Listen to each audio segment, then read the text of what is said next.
Selena tenía 23 años cuando cruzó corriendo el pasillo de un hotel en Corpus Christi con una herida de bala en la espalda. No caminaba, huía, con una mano apretada contra la herida y los pies golpeando la alfombra con cada zancada. 91 metros. Esa fue la distancia que recorrió hasta alcanzar la recepción, hasta apuntar con el dedo hacia la mujer que la seguía, hasta pronunciar su nombre, hasta desplomarse en el suelo. Esa mujer había compartido la mesa con su familia.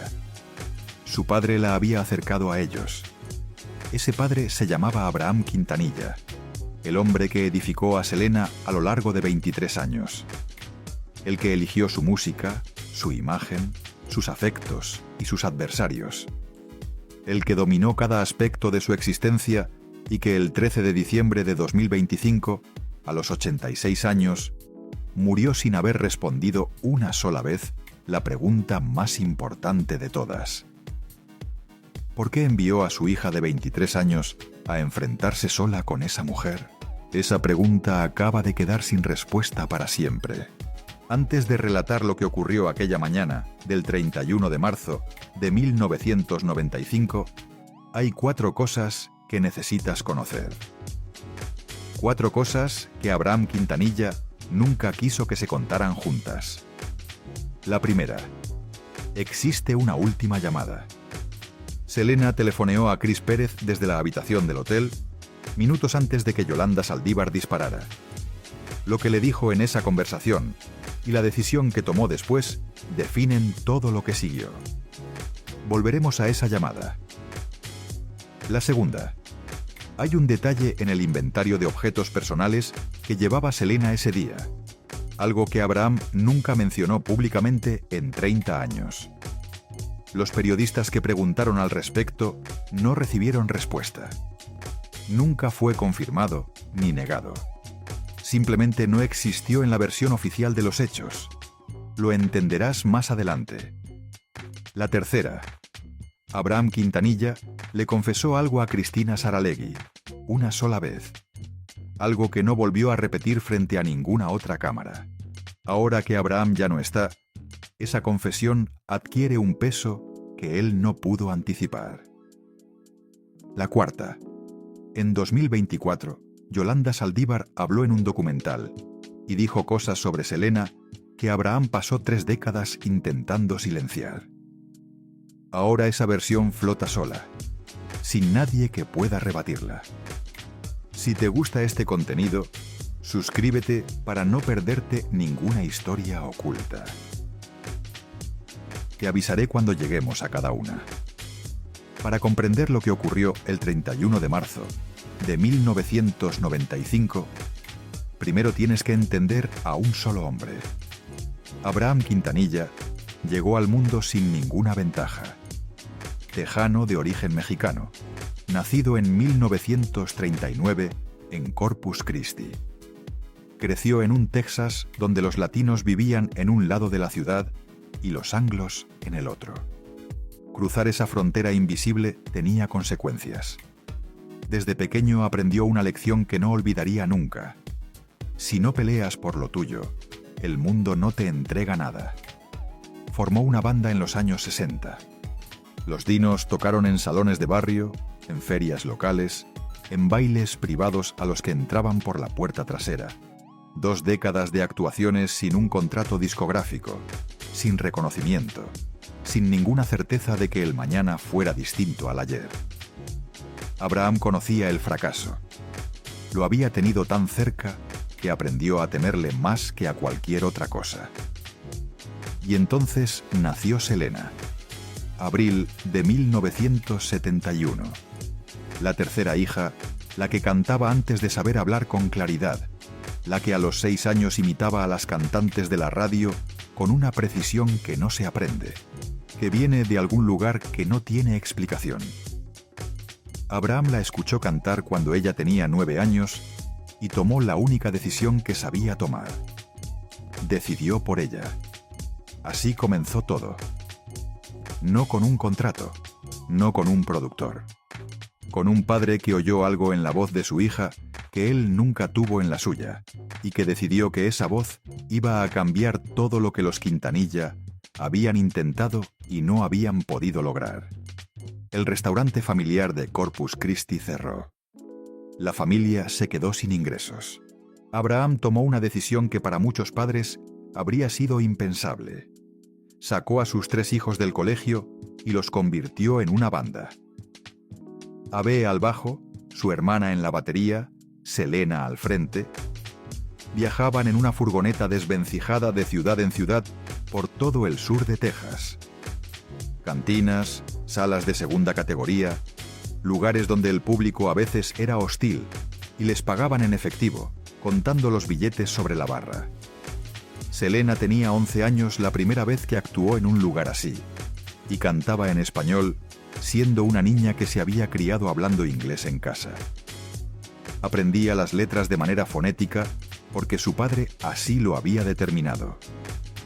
El español no era su idioma natural, era el idioma de su carrera. Eso es importante, guárdalo. Mi papá siempre supo lo que teníamos que hacer, dijo Selena en una entrevista de 1994. A veces no estaba de acuerdo, pero aprendí que casi siempre tenía razón. Casi siempre.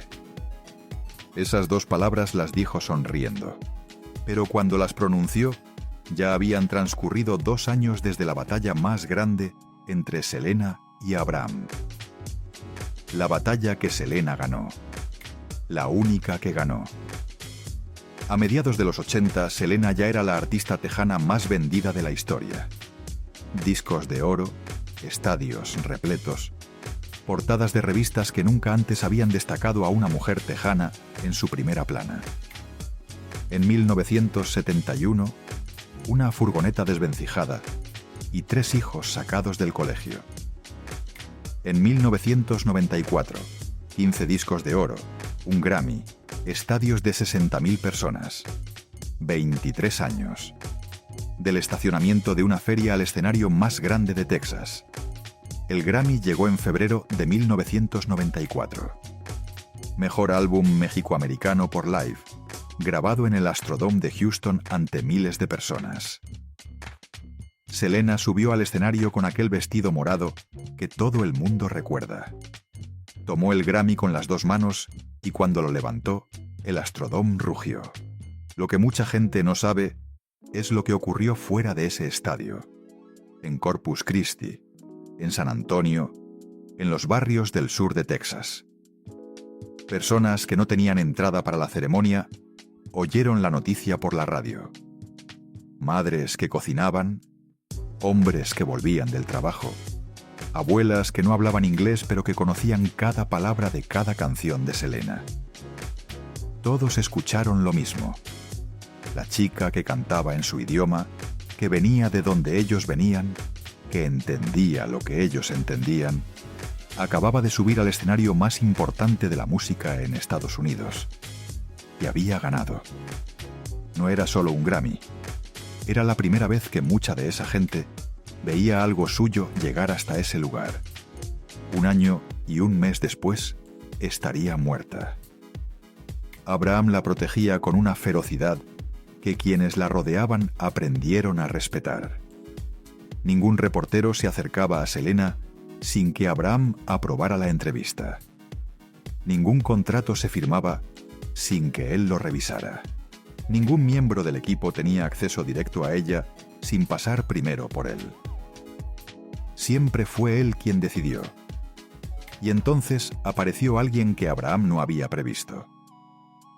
Chris Pérez tenía 22 años. Guitarrista, tatuajes, cabello largo. Una energía en el escenario que hacía que el público lo mirara a él incluso cuando Selena cantaba a 2 metros de distancia. Abraham lo contrató porque era el mejor guitarrista disponible. Lo que no calculó fue lo que pasaría después.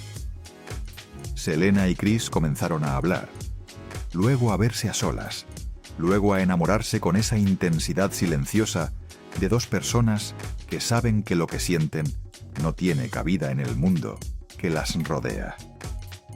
Abraham lo descubrió.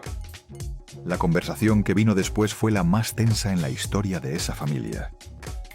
«O él sale de la banda o tú lo dejas», le dijo Abraham a Selena. No como una pregunta, como un hecho. Selena lo escuchó y por primera vez en su vida le respondió con algo que Abraham no había escuchado de ella. Le dijo que no. El 2 de abril de 1992, Selena y Chris Pérez se casaron en secreto en un juzgado de San Antonio. Abraham se enteró por una llamada. No fue invitado, no dio su bendición. Las siguientes 24 horas fueron las más tensas que aquella familia vivió antes de marzo de 1995. Pero Abraham, que había pasado 30 años construyendo algo que no podía permitirse perder, terminó cediendo. Llamó a Chris, habló con Selena, aceptó el matrimonio y con el tiempo genuinamente llegó a quererlo como a un hijo. Abraham me dijo una vez que al principio pensó que yo iba a arruinar todo lo que habían construido, dijo Chris Pérez años después. Y que se equivocó. El hombre que pudo equivocarse y reconocerlo era el mismo que 3 años después tomaría una decisión que nunca explicó. Hay algo que pocas personas saben sobre los últimos meses de la vida de Selena. En las semanas previas al 31 de marzo de 1995, estaba en el punto más alto de su carrera. No en su mejor momento hasta entonces, sino en el mejor momento posible. El 26 de febrero de 1995, 5 semanas antes de su muerte, Selena actuó en el Houston Livestock Show and Rodeo. Más de 61.000 personas. El Astrodome lleno. Fue el concierto más grande de su vida, superando su propio récord anterior en ese mismo escenario. Cantó durante 2 horas y el público no se sentó en ningún momento. Mientras actuaba ante esas 61.000 personas, en un estudio de Miami estaba a medias un álbum que iba a cambiarlo todo. Se llamaría Dreaming of You. Era el álbum en inglés que Abraham había estado construyendo durante años. El cruce definitivo al mercado anglosajón. Selena había grabado varias canciones en sesiones nocturnas en Miami, con la energía de alguien que sabe que está a punto de cruzar un umbral. El plan era lanzarlo ese verano. El 18 de julio de 1995, 4 meses después de su muerte, Dreaming of You llegó a las tiendas. Vendió 175.000 copias el primer día. Se convirtió en el primer álbum de un artista latino en debutar directamente en el número 1 del Billboard 200, la lista general de la música en Estados Unidos, junto a los artistas anglosajones. Selena logró en la muerte lo que había pasado toda su vida intentando conseguir en vida. Y Abraham, que lo había construido todo para ese momento, lo vio desde el otro lado de una tumba. El hombre que pasó 23 años controlando cada centímetro de la carrera de su hija, no pudo controlar el momento más grande de esa carrera. Llegó cuando ya no podía estar ahí para gestionarlo. Guárdalo, lo vas a necesitar al final. Y aquí es donde entra Yolanda Saldívar. 1991. El mismo año en que Chris Pérez entra en la banda, una enfermera de San Antonio llama a la familia Quintanilla con una propuesta. Su nombre es Yolanda Saldívar. Tiene 30 años. Lleva años siendo fan de Selena. Quiere crear un club de fans oficial, organizado, profesional. Abraham la conoció, la evaluó, decidió que era de confianza y la invitó a cenar con la familia. Era muy organizada, dijo Abe Quintanilla en una entrevista posterior. Y mi papá siempre buscaba gente organizada. Lo que nadie vio al principio, o lo que nadie quiso ver, es que Yolanda Saldívar no solo era organizada, era hábil. Sabía exactamente qué necesitaba cada persona del equipo para confiar en ella. Con Abraham mostró competencia. Con Abe mostró lealtad. Con Selena mostró algo distinto. Mostró que la entendía. Yolanda se convirtió en una de las pocas personas con quienes Selena podía ser simplemente Selena, no la artista. Viajaban juntas, hablaban por teléfono durante horas. Yolanda escuchaba y recordaba todo lo que Selena le contaba. En un mundo donde casi todos los que rodeaban a Selena tenían algo que ganar con ella, Yolanda sabía hacer sentir que no quería nada. Eso era más valioso que cualquier habilidad gerencial. Y fue también su arma más peligrosa. Yolanda pasó de fan anónima a parte del equipo en cuestión de meses. Manejó el club de fans durante 2 años con una eficiencia que impresionó a todos. Y en 1994, cuando Selena quiso expandir su negocio más allá de la música, la persona en quien pensó Abraham fue Yolanda. Boutiques, tiendas de ropa con su nombre y su estética en Corpus Christi y San Antonio. No era solo un negocio. Era el primer territorio que Selena construía que era exclusivamente suyo. No de la familia. Suyo. Selena diseñaba la ropa ella misma. Tenía cuadernos llenos de bocetos, telas, colores y siluetas, todos trazados con la misma precisión con que aprendía las letras de sus canciones. Personas del equipo que vieron esos cuadernos dijeron que el talento que mostraban no era el de alguien aprendiendo, sino el de alguien que ya sabía. Quería que las boutiques fueran el primer paso hacia algo más grande. Nueva York, una línea de moda que llegara a las mismas tiendas donde compraban las mujeres que la veían en televisión. No quería diseñar ropa para ricos. Quería diseñar ropa para las mujeres que la conocían de verdad. Cuando Yolanda empezó a desviar dinero de esas cuentas, no solo estaba robando dinero, estaba robando de lo único que Selena había construido sin que nadie tuviera autoridad sobre ello. El único sueño completamente suyo que estaba en manos de la persona que Abraham había elegido. 1994. Las boutiques llevan meses funcionando y empiezan los problemas. Proveedores que dicen no haber recibido pagos, facturas que no cuadran, empleadas que notan irregularidades pero no saben a quién decírselas, porque la persona a quien deberían decírselas parece estar en el centro del problema. Abraham ordena una revisión. Contratan a un contador externo. Lo que encuentran no es un error contable, es un desfalco sistemático. Yolanda Saldívar había estado desviando dinero de las boutiques durante meses. La mujer que Abraham había elegido. La mujer que cenaba con la familia. La mujer en quien Selena confiaba. Esta vez eligió mal. Cuando confrontaron a Yolanda con la evidencia, no lo negó todo de golpe. Fue más calculado. Intentó construir una narrativa alternativa. Dijo que los números tenían errores, que los contadores externos no entendían cómo operaban, que había explicaciones para todo. No había explicaciones para todo. Pero lo que nadie en la familia anticipó fue lo que Yolanda hizo a continuación. Apeló directamente a Selena. La llamaba, le decía que la habían malinterpretado, que la estaban traicionando, que ella era la única persona que genuinamente la quería sin esperar nada a cambio. Que si Selena la abandonaba en ese momento, demostraría que era igual que todos los demás. Selena no la abandonó de inmediato. Siguió hablando con ella por teléfono en los días siguientes. Siguió intentando resolver la situación sin una ruptura total. Ese era el patrón de toda su vida.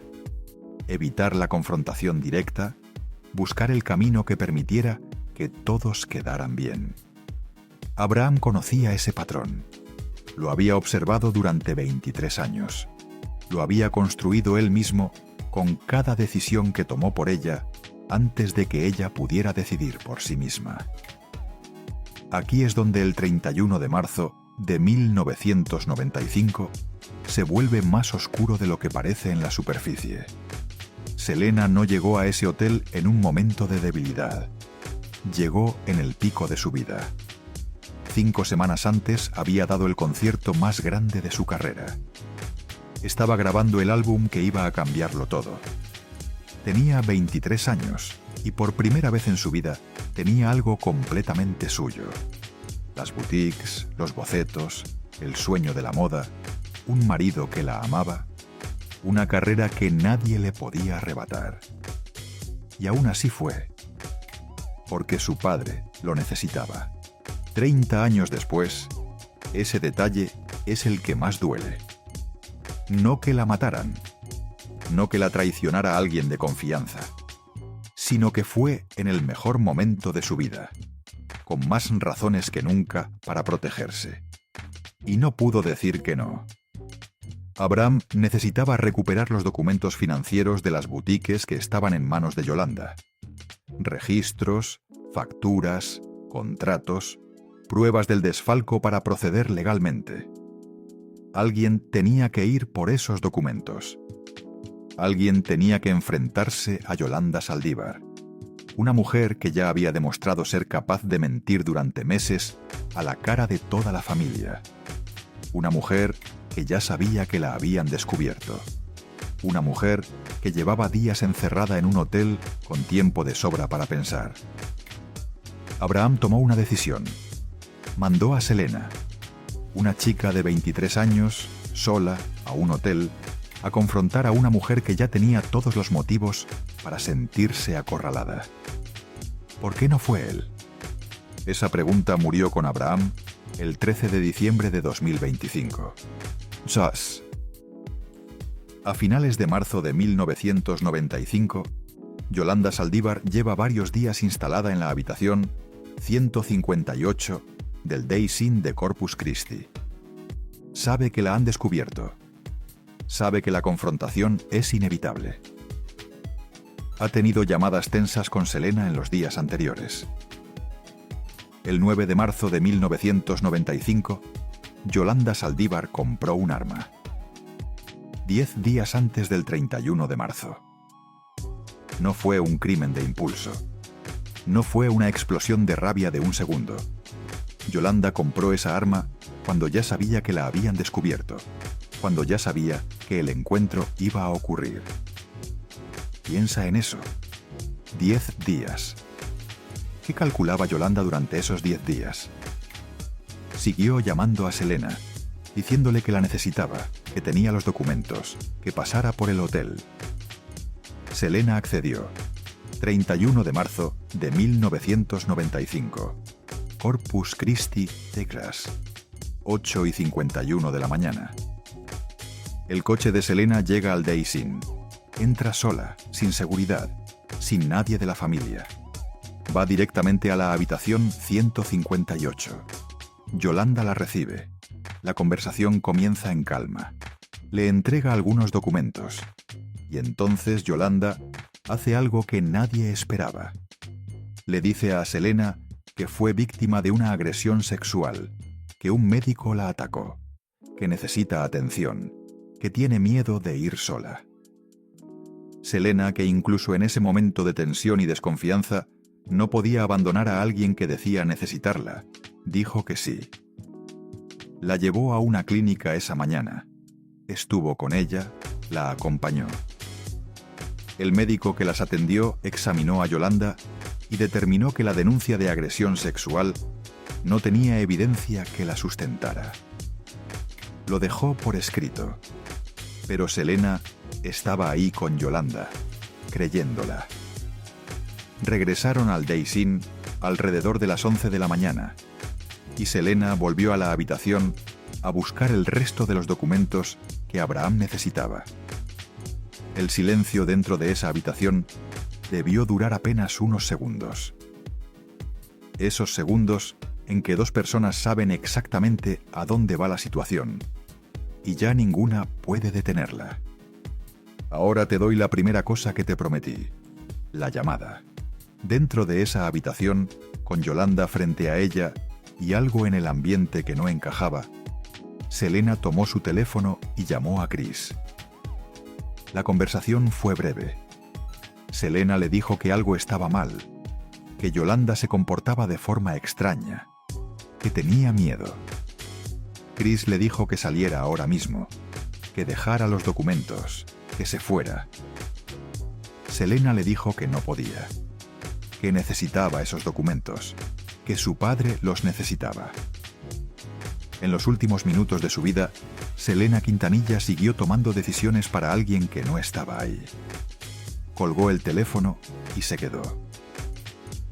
Ahora viene la pregunta que Abraham se llevó a la tumba el 13 de diciembre de 2025. Si era la confrontación de Abraham, si eran los documentos de Abraham, si era el problema que Abraham había creado al elegir a Yolanda, ¿por qué fue Selena? ¿Por qué el hombre que tomó cada decisión sobre la vida de su hija durante 23 años la mandó al único lugar donde él debería haber estado? Esa respuesta ya no existe. 11:48 de la mañana. Un disparo.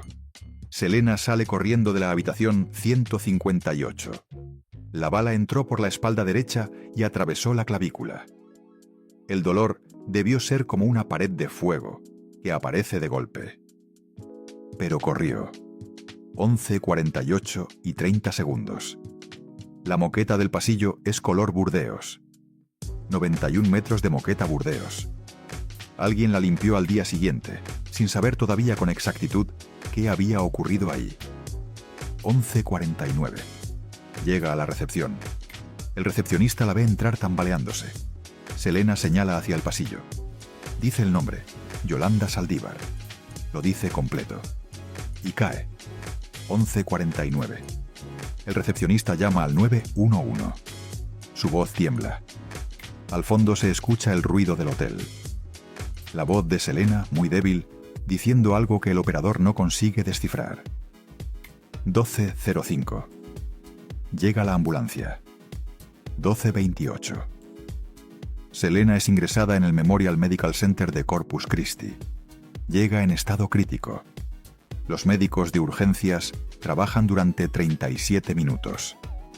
13:05. El médico firma el certificado de defunción. 31 de marzo de 1995.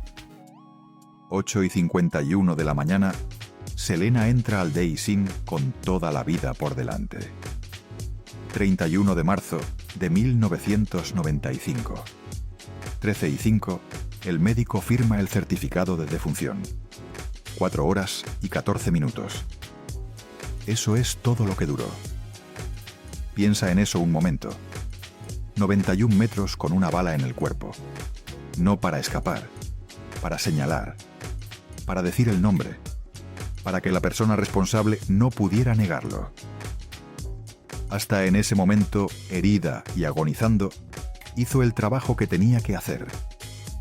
El trabajo que alguien más debería haber hecho ese día. A lo mejor, tú también conoces lo que es hacer el trabajo de alguien que no está.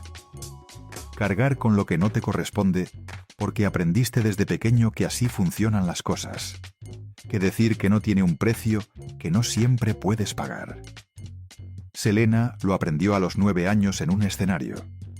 Lo practicó durante 23 años y lo aplicó hasta el final. Corpus Christi se paralizó. Las radios interrumpieron su programación. Varios locutores recibieron la noticia en directo y no pudieron terminar la frase. Los oyentes que llamaban lloraban antes de hablar. Las tiendas pusieron carteles en las ventanas. Personas que no se conocían entre sí lloraron juntas en las calles. Afuera del Memorial Medical Center, mientras los médicos todavía trabajaban, la gente empezó a congregarse sin que nadie los convocara, sin que nadie los organizara. Simplemente aparecieron, porque no sabían dónde más ir. Había algo en la muerte de Selena que no era solo la muerte de una artista. Era la muerte de algo que la gente del sur de Texas había construido con ella durante años sin saberlo. Una identidad, un orgullo, una prueba de que lo que eran valía algo en un mundo que durante demasiado tiempo les había dicho que no. En México y en el resto de América Latina, las noticias llegaron como un golpe que nadie anticipaba. Selena estaba a meses de lanzar su primer álbum en inglés. estaba en el umbral de convertirse en lo que nadie había sido antes.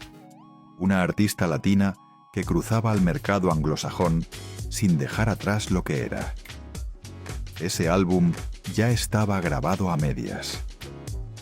Mientras Corpus Christi lloraba, Yolanda Saldívar estaba en el estacionamiento del Days Inn con el arma en la mano y la policía rodeándola. 9 horas. Eso duró la negociación.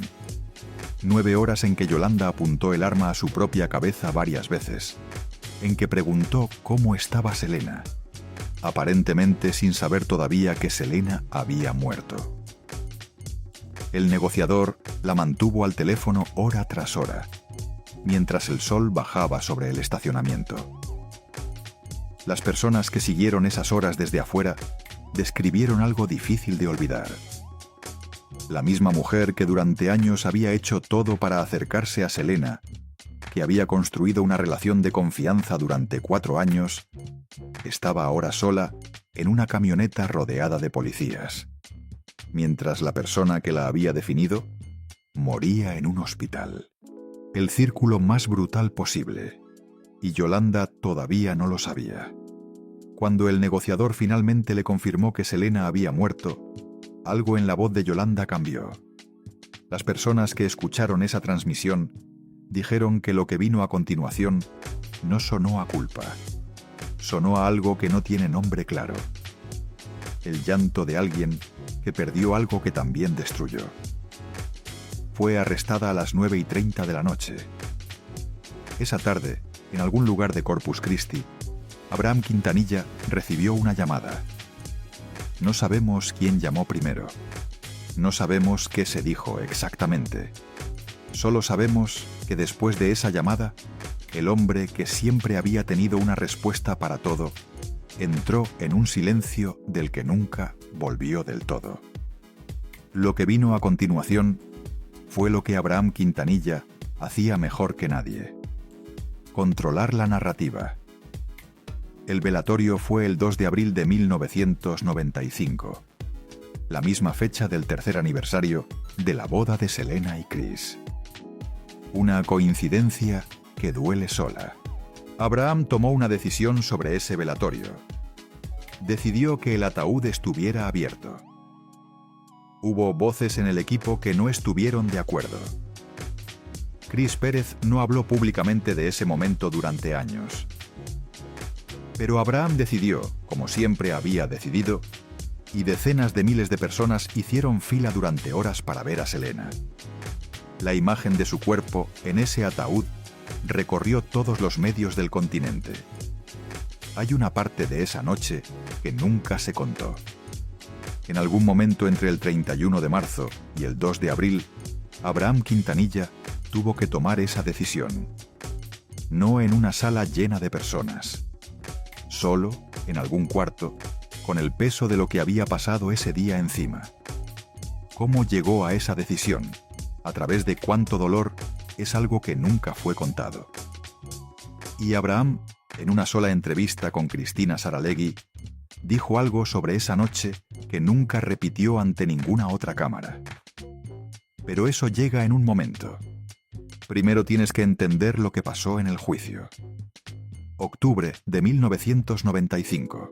El juicio a Yolanda Saldívar fue transmitido en vivo a millones de personas. Uno de los primeros juicios en la historia de la televisión latina en recibir ese tratamiento. Univisión y Telemundo cubrieron cada sesión. En México, en Colombia, en Argentina, la gente se quedaba en casa para ver las audiencias. Abraham estuvo presente en cada sesión, controlado, firme. La familia se presentó unida. El dolor era real y la imagen también era real. La defensa argumentó que el disparo fue accidental, que el arma se disparó durante un forcejeo, mientras Yolanda intentaba quitarse la vida y Selena trataba de detenerla. Que nadie quería que aquello ocurriera. El fiscal desmanteló ese argumento en 2 movimientos. Primero, la trayectoria de la bala.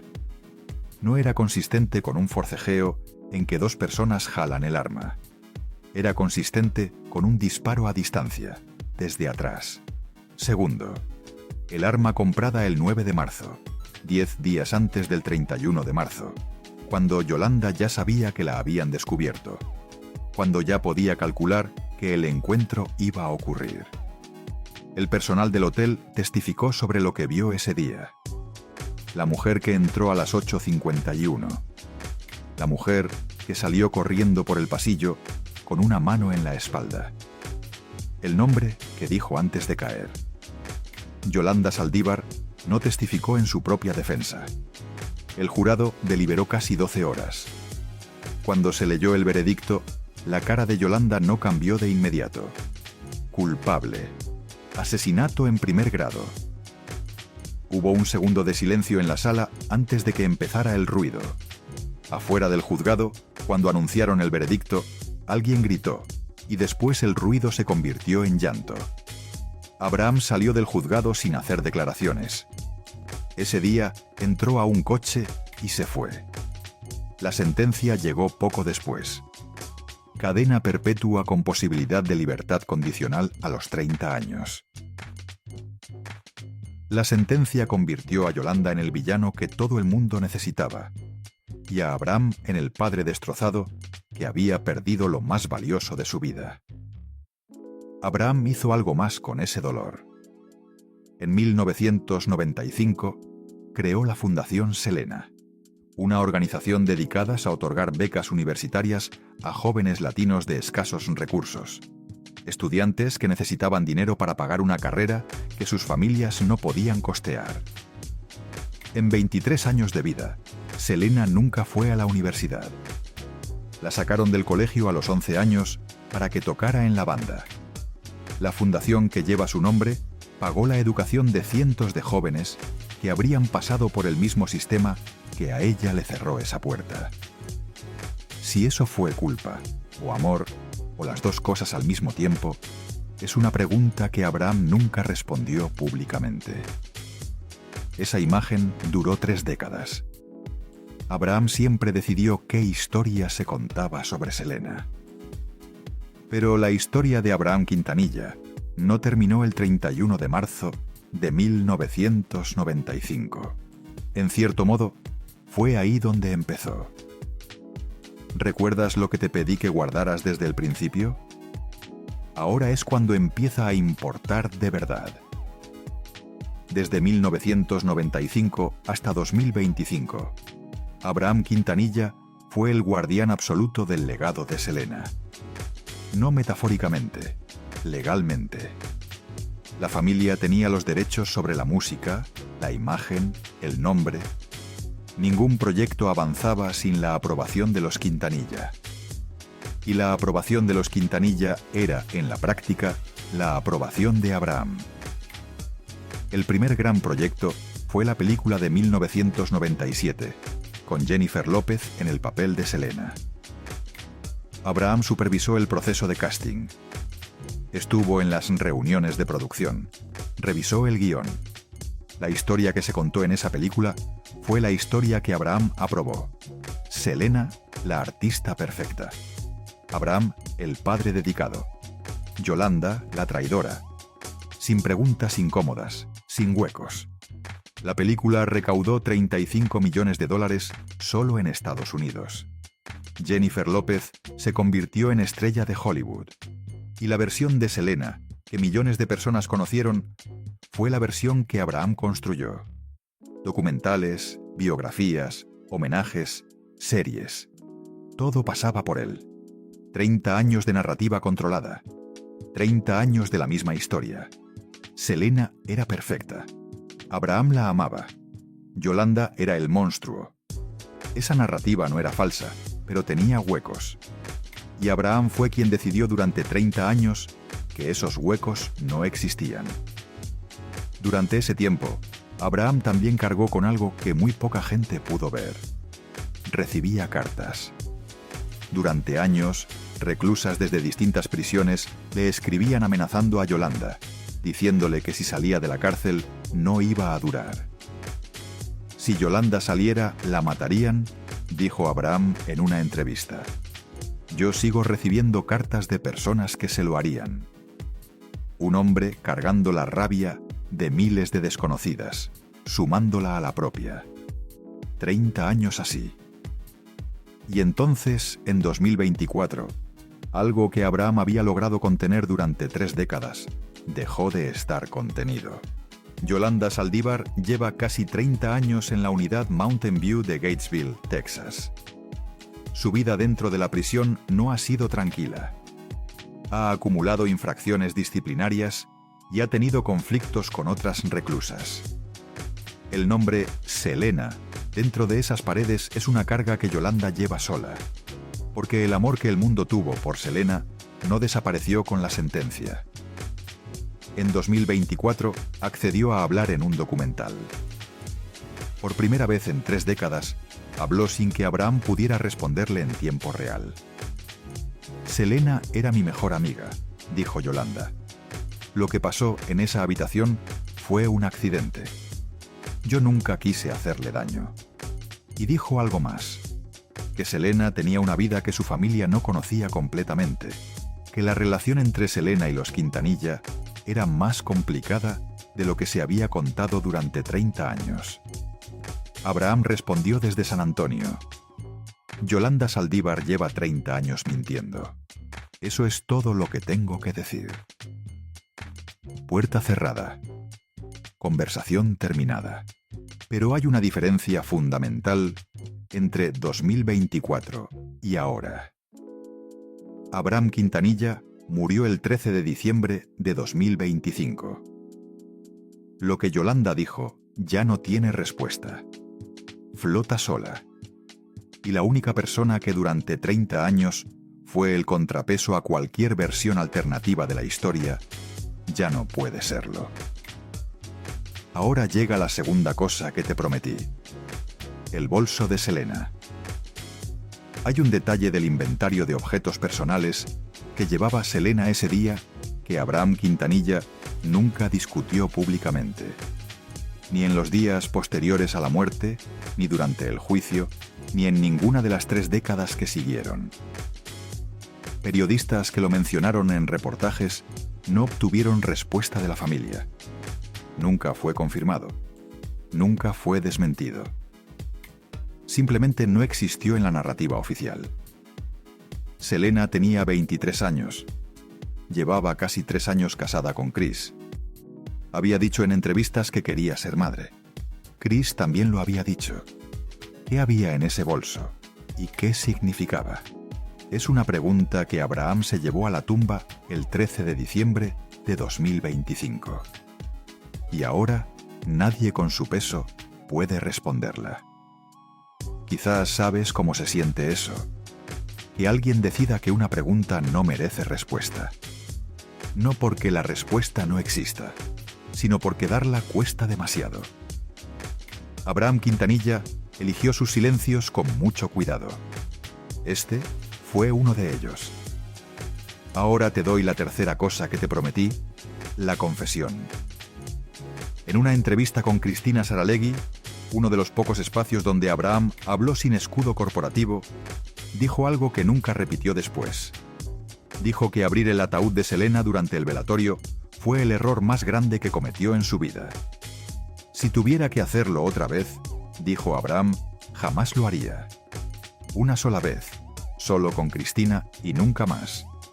Piensa en lo que eso significa. Abraham Quintanilla, el hombre que tomó cada decisión sobre la vida de Selena sin dudar. El hombre que peleó durante 30 años contra cualquiera que intentara contar la historia de forma distinta. El hombre que nunca admitió haberse equivocado en nada relacionado con su hija, eligió ese detalle como su arrepentimiento más grande. No dijo que lamentaba haber confiado en Yolanda. No dijo que lamentaba haber mandado a Selena sola al Days Inn. ¿Por qué ese momento y no otro? La única respuesta posible es la más oscura. Porque el ataúd era lo que Abraham podía admitir. Todo lo demás era lo que no podía. El hombre, que durante 30 años controló qué historia se contaba sobre Selena, aplicó el mismo control a sus propios arrepentimientos. Eligió cuál era el error que podía mostrar y guardó el resto. Eso lo pensó probablemente todos los días. Abraham Quintanilla vivió 30 años con la pregunta que no respondió. No como una abstracción, como algo concreto que volvía en cada aniversario de la muerte de Selena, en cada documental que no podía aprobar del todo, en cada vez que alguien preguntaba sobre esa mañana y él daba la misma respuesta de siempre. Lo habló con Chris. Hay una conversación entre esos dos hombres que nunca fue pública. Probablemente nunca lo será. Lo que sí se sabe es que la relación entre Abraham y Chris Pérez, después de la muerte de Selena, fue complicada durante años. Dos hombres que amaban a la misma persona. Dos hombres con versiones distintas de lo que había pasado y de lo que debería haberse hecho. Y ninguno con una forma de decírselo al otro sin que doliera demasiado. Con el tiempo la relación se estabilizó. Abraham reconoció públicamente que Chris era el viudo de su hija. Chris continuó siendo parte del mundo de Selena, grabando nueva música con los instrumentales que ella había dejado, participando en homenajes. Pero la pregunta que los dos cargan no tiene conversación que la resuelva. La única persona que podría haberlo hecho ya no está. Quizás conoces a alguien así. Alguien que amaba con tanta fuerza que el amor se volvió indistinguible del control. Alguien que tomaba las decisiones de los demás porque genuinamente creía que sin él las cosas saldrían mal.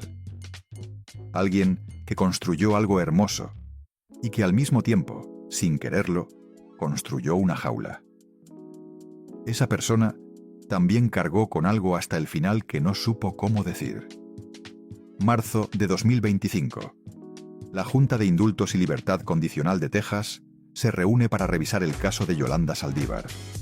Activistas, fans organizados y la familia Quintanilla se movilizan para oponerse. Hay cartas, hay presión pública. La maquinaria que Abraham había construido durante 30 años para proteger el nombre de Selena funciona una vez más. La Junta niega la libertad condicional. Yolanda Saldívar no puede solicitar una nueva revisión hasta marzo de 2030. Abraham Quintanilla recibió esa noticia. No hizo ninguna declaración pública. La familia publicó un comunicado breve. Abraham, que siempre tenía algo que decir cuando se trataba de Selena, esta vez guardó silencio. 9 meses después, el 13 de diciembre de 2025, Abraham Quintanilla murió. Su hijo Abe confirmó la noticia. Tenía 86 años. La causa exacta no fue revelada de inmediato. Fiel hasta el final al estilo de 3 décadas. Lo que los Quintanilla no querían que se supiera, no se sabía. En redes sociales, millones de personas escribieron sobre él. Algunos lo celebraron como el hombre que construyó a Selena. Otros lo criticaron por el control que ejerció sobre su hija. La mayoría sintió algo más complicado que cualquiera de esas dos cosas. La conciencia de que con Abraham se iba la última posibilidad de respuesta. Chris Pérez no hizo ninguna declaración pública en las primeras horas.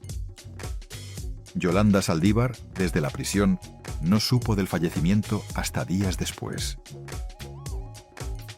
Ahora es cuando quiero que te quedes con lo que te lleves de esta historia.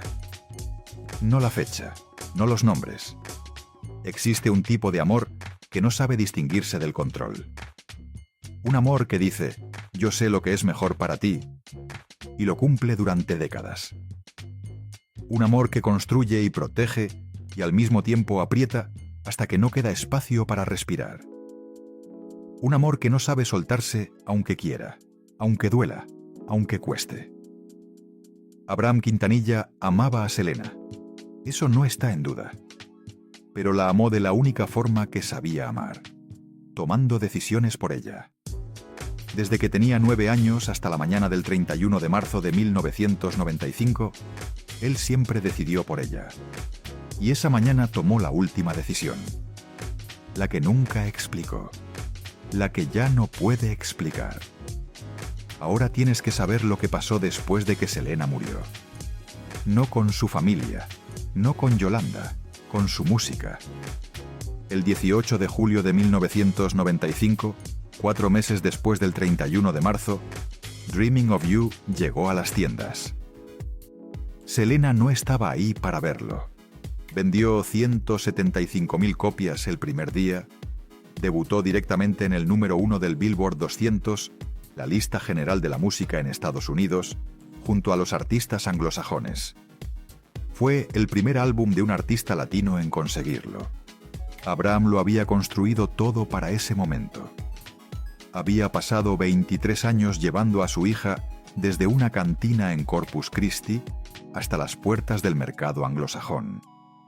Y cuando esas puertas finalmente se abrieron, Selena no estaba ahí para cruzarlas. Las cruzó de todas formas, desde el otro lado. El álbum contenía canciones que Selena grabó en los últimos meses de su vida. Hay una en particular, la que le da nombre al disco, Dreaming of You, grabada en inglés con una voz que suena como si ella supiera que algo estaba a punto de cambiar. Como si cantara desde un lugar donde el tiempo ya no funciona igual. Nadie sabe si Selena llegó a escuchar la versión final de esa canción. Lo que sí sabemos es que esa canción la escucharon 175.000 personas el primer día, y que desde entonces no ha dejado de sonar.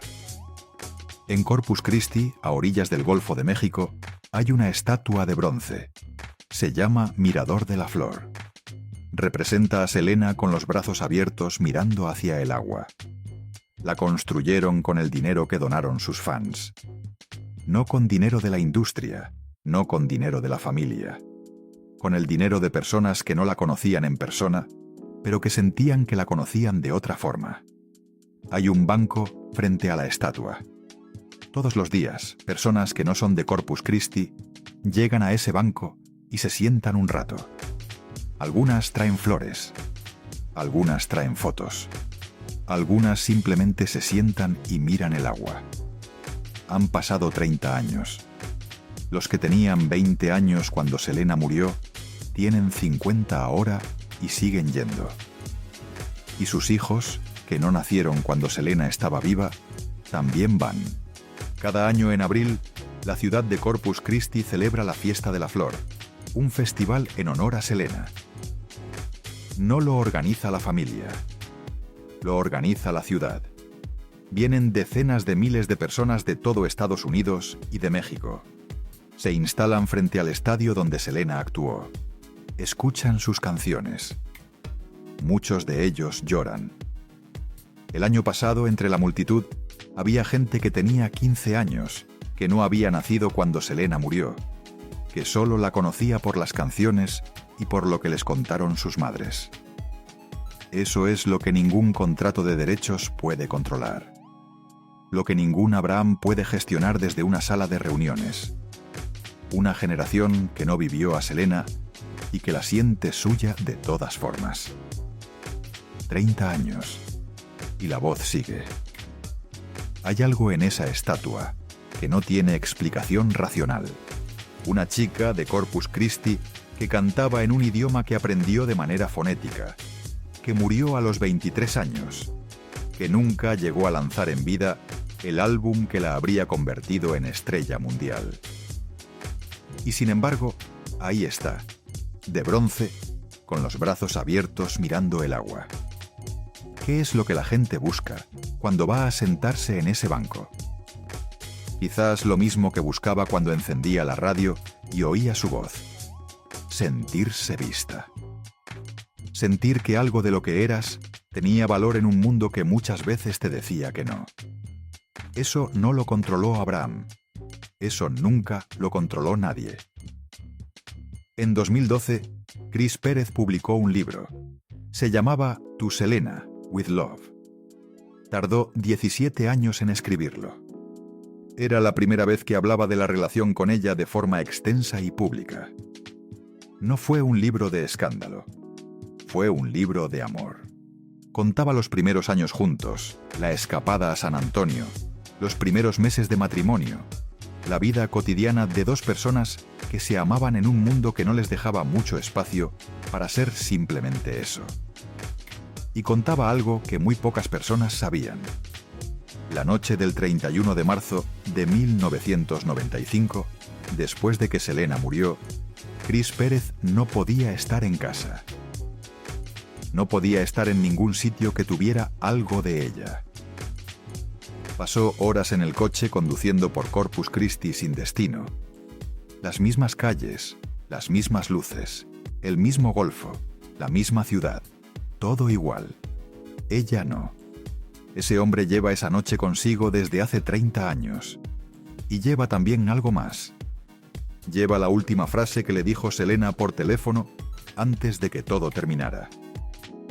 No puedo irme. Mi papá necesita esos documentos. No tengo miedo. No ven a buscarme. No quiero estar aquí. Mi papá necesita esos documentos.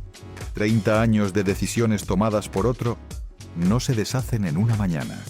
Ni siquiera cuando tu vida depende de ello.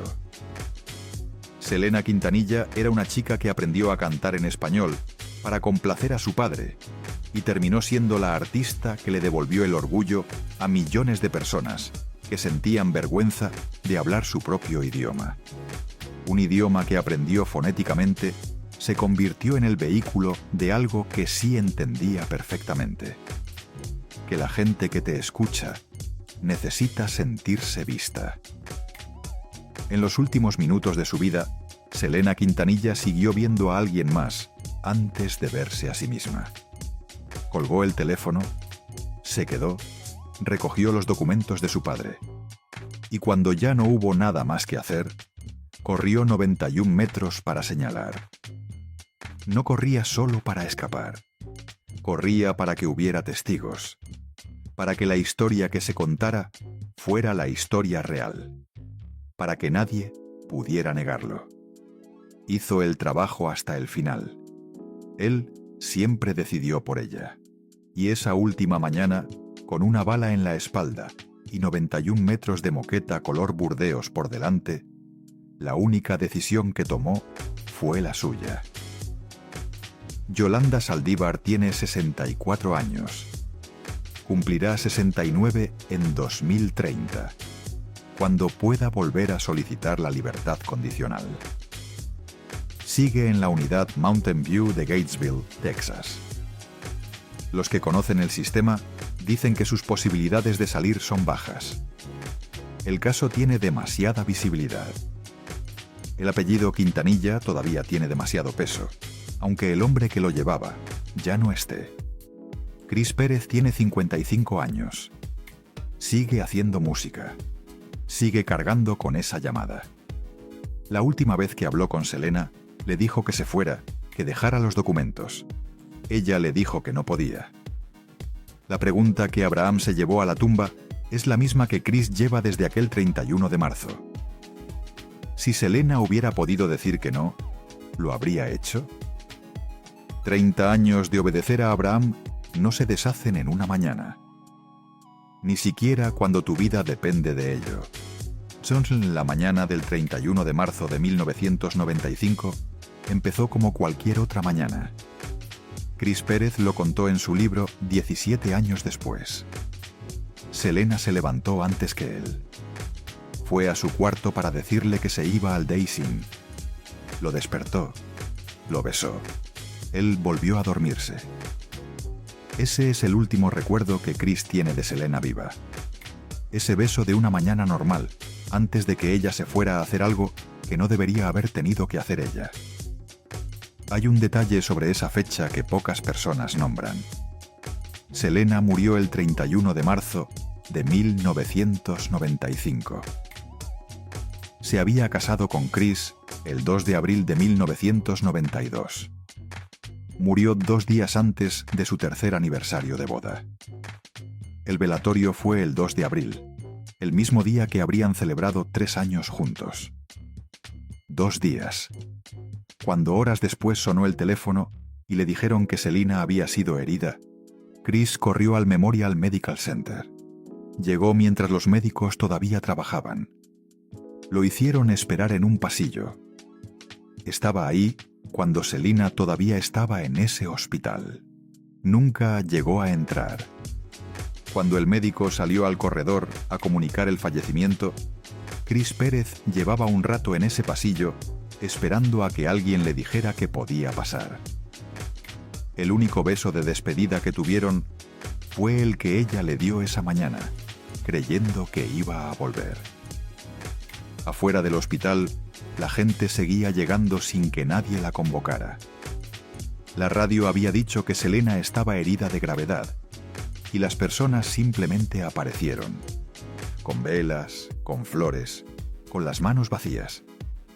Se pusieron frente al hospital y esperaron. Cuando salió el anuncio, personas que no se conocían entre sí se abrazaron en la acera. En los días siguientes, más de 30.000 personas hicieron fila para el velatorio público. Llegaron desde San Antonio, desde Houston, desde el otro lado de la frontera. Hicieron fila durante horas en el calor de abril de Texas. El concierto más grande de la vida de Selena, 5 semanas antes, había reunido a 61.000 personas en el Astrodome. El velatorio reunió a casi la mitad de esas personas. La diferencia es que en el Astrodome Selena podía verlas. Yolanda Saldívar lleva 30 años sosteniendo que el disparo fue un accidente, que estaba amenazando con suicidarse y que Selena intentó detenerla, que en el forcejeo el arma se disparó.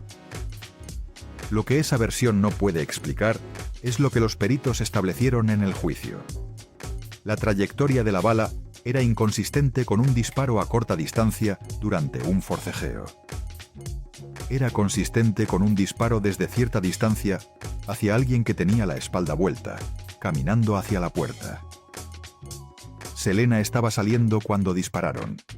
El jurado tardó menos de 12 horas en rechazar esa versión. 30 años. La misma historia de Yolanda. La misma respuesta de Abraham. Dos versiones que no pueden ser verdad al mismo tiempo. Y la única persona que estuvo en esa habitación y que podría haber dicho algo diferente a las dos, ya no puede decir nada.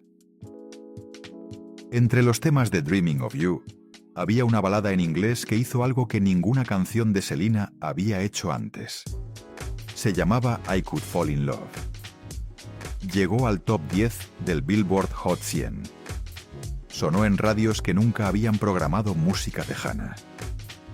Llegó a oídos que durante décadas no habían escuchado el nombre Selena Quintanilla. Millones de personas la oyeron por primera vez con esa canción. La primera vez que la escucharon, llevaba 4 meses muerta. La película de 1997 con Jennifer López hizo algo que Abraham no pudo planear. Lo que ese film significó para millones de latinos de segunda y tercera generación, que vieron en pantalla por primera vez algo que reconocían como propio. Eso nunca pasó por las manos de Abraham. Nunca podría haberlo hecho. El impacto cultural de Selena fue siempre más grande que el control de Abraham. Él lo construyó. Ella lo desbordó. Durante los años posteriores a la muerte de Selena, Chris Pérez no pudo escuchar su música. El hombre que tocó la guitarra junto a ella en miles de actuaciones, que pasó años en el mismo estudio, no podía oír su voz sin que algo se rompiera. Pasaron años antes de que pudiera volver a poner sus canciones sin tener que detenerse a mitad. Cuando Jennifer López apareció en pantalla interpretando a Selena, Chris Pérez fue a ver la película. No ha dicho mucho sobre lo que fue esa experiencia, pero estuvo ahí, viendo a alguien más moverse como Selena se movía, sonreír como Selena sonreía, cantar las canciones que él había tocado a su lado durante años. Lo que eso le hizo por dentro es algo que no tiene palabras. Y aún así fue y la vio. Cuando finalmente pudo volver a escuchar la música de Selena, siguió haciendo música porque no sabía hacer otra cosa. Pero nunca grabó otra canción con ella. Todo eso lo carga la voz de una chica de 23 años que aprendió en español canciones que no entendía y que murió porque no le enseñaron a decir que no. En este canal hay la historia de una mujer que también pagó el precio de una decisión que no tomó ella, que también vivió con las consecuencias de un segundo que lo cambió todo. Iraida fue durante décadas la cara más amada de la televisión mexicana. Y fue destruida por algo que sucedió en un instante, en una habitación sin que nadie lo planeara. No fue una traición lenta, no fueron años de acumulación. Fue una bofetada, una sola bofetada, que según las personas que estaban ahí ese día, le salvó la vida y que al mismo tiempo la condenó a morir sola 30 años después. ¿Cómo puede ser las dos cosas al mismo tiempo? Esa respuesta está aquí en el canal. Y cuando la escuches vas a entender por qué hay heridas que no se ven, pero que tampoco cicatrizan nunca. No lo